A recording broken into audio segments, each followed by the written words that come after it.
I'm sure it's a topic that really concerns all of you and concerns me as well, so I've decided to make a video on it.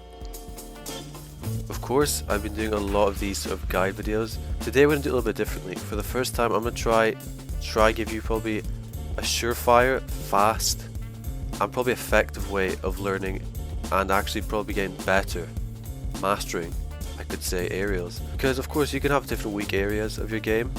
I mean, we all do have much weaker areas, but aerials, I think, should not be one of them. I really cannot stress this enough. I think you can have a weak ground game as a 3v3 player, even as a 2v2, but you cannot afford weak aerials the higher up you go. Simply, I'm going to give you a few solutions and actually see a visual improvement within 1 week. Is that an exaggeration? Slightly, who knows? Maybe you can learn it in like 3 days. But it's actually, this first point is not going to be me giving you a very general advice. Well, it kind of is. Instead, I will be telling you to maybe consider changing your binds. This is something I have been telling a lot of people I know. I've been telling them, change your boost from... Alright, this is going to be confusing actually, I just realized. You see Xbox controls here, but you're seeing a PS4 controller. Basically, I have jump on X, as usual, but boost on right bumper.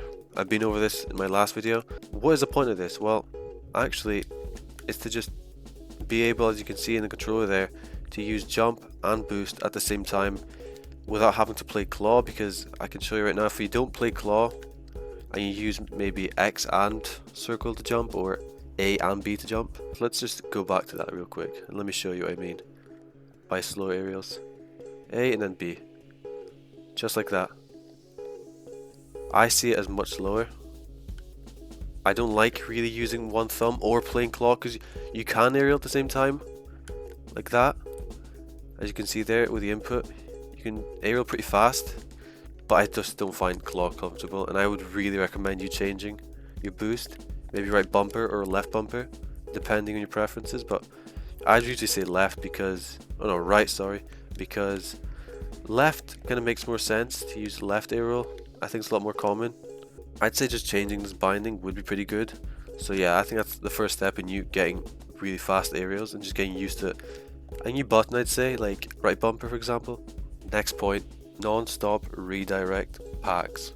Redirect packs are probably going to be one of those which are just going to mechanically boost you to oblivion. Simply, you will have to use aerial in 99% of these shots. You'll miss horribly like that, of course. Some of these are easier than the other ones, but I'd say redirect packs is something you're going to have to focus on, and not general aerial ones, because the thing I like about redirect packs is they're just harder than aerial ones. That's it, that's a reality. I mean, look, right? Let's be serious here. Like this type of thing I like. Clean bangers, redirects. These actually will help your mechanical sort of aerials, because they're faster. They're very directional. It's not just a slow ball up in the air like these training packs show you, especially this one. It's not just going to be this, right? The ball won't just go up, be in the straight, solid aerial. The higher up you go in your ranks, and the higher up you play, the faster the ball is going to go, and that's going to be an issue. So again, you're going to have to get used to fast aerials, not just these slow ones. That's why I recommend you do redirects, because redirects will just train your instinct really for aerial, etc. Of course, you do want to do a little bit of normal aerial packs, like if I could find this one. And you can do this, basic aerials, of course. But I'd say for a higher ceiling maybe, for your aerials, like that was a pretty poor aerial, but for a higher ceiling, I'd say just, I mean literally higher ceiling, you want to be doing ceiling shots, difficult redirect, because those will really train you for those slower ones. Like the slower ones will look like piece of cake in comparison to these ones, so the slow basic ones that you always learn.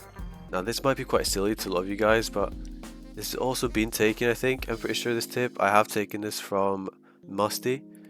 I remember actually looking at what he said, and I'm pretty sure he said to go into Tokyo Underpass, or I mean basically this map, same thing, and actually just kind of sort of experiment really.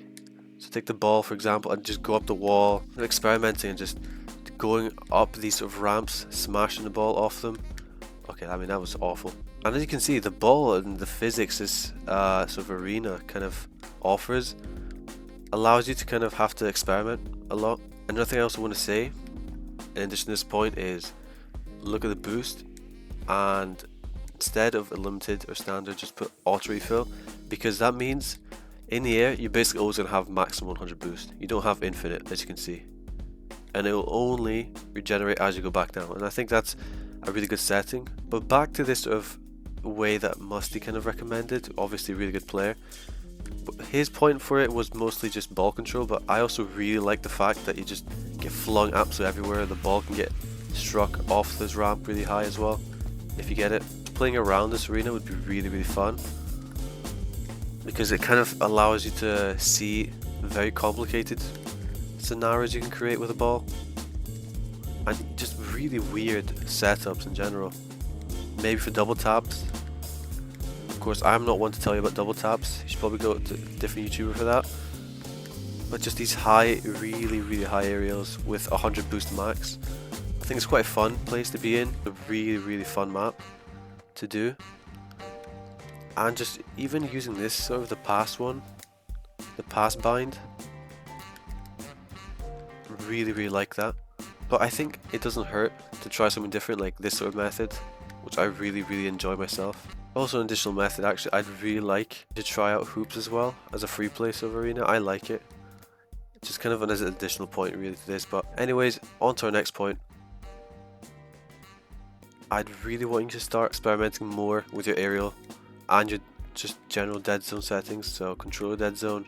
Now, yep, that's a pretty basic thing to say, but when I mean experiment, I mean actually experiment. Please go into your settings like this, go in your aerial sensitivity, right?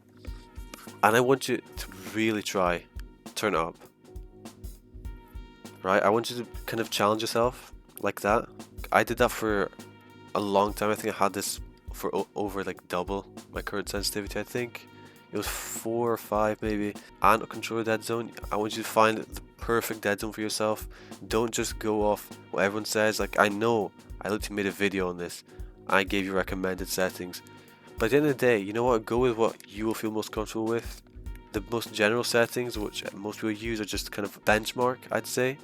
They're very useful, and I do find them really helpful, like most pros settings, but ultimately you're gonna have to find what suits you for your controller and your liking. I think what you'll find with high steering sensitivity and high aerial sensitivity, you'll obviously tilt back a bit more, so you'll have to control that a lot more. But I think putting it to higher just to experiment a little bit. So yeah, don't be afraid to experiment with your dead zones or your controller sort of capabilities. I'd say even within the week you'll see huge improvement. Maybe you won't, maybe you'll see after 2 weeks, but I'm trying to just give you more radical changes you could make to your game.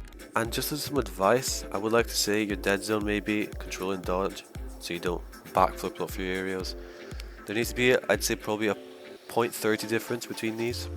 Depends how good your controller is as well. If you have an older controller, maybe put them a little bit higher. If you're really confident in your own controller's ability to, you know, maneuver and be very responsive, then please be my guest, put it on lower settings. I hope this video has given you a little more to think about, and I hope it has kind of changed maybe your perspective a little bit in your training, like I hope it has.